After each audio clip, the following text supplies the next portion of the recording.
nabi maxamed sallallahu alayhi wa sallam isagoo malakul jibriil la fadhiya ayuu wuxuu maqlay shanqar xagga samada korkaasuu samada kor u eegay markaasuu malakul jibriil weydiiyo ku yiri ya jibriil waa maxay shanqartani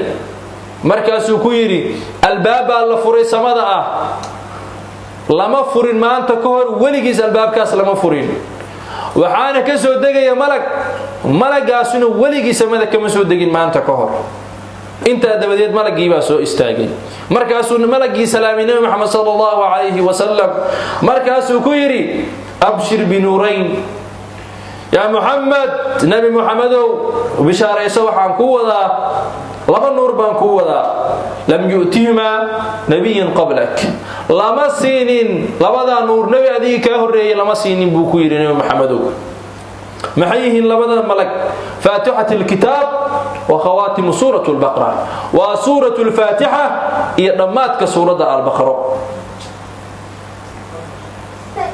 lan yaqra bi harfin minhuma illa u'titu حرف كميدا إلهي وحبكما ويديستي خير الدنيا من آخره إلا إلهي سبحانه وتعالى وأكسينها فاتحة سورة الإرادة فاتحة الكتاب الحمد لله رب العالمين الرحمن الرحيم مالك يوم الدين إياك نعبد وإياك نستعين اهدنا الصراط المستقيم صراط الذين أنعمت عليهم غير المغضوب عليهم ولا الضالين وسورة داسة هي نمات كسورة البقرة وذكر الإنسان ولبذا النور وملقاس سودج يعني ليمد ولغي مرقاس ما uu soo degin maalinta ka hor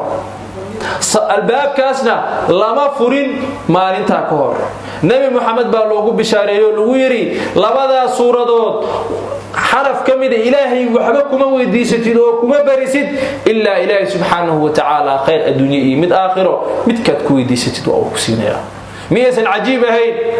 miyaanan garanaynin ma waanan ku duceysan karin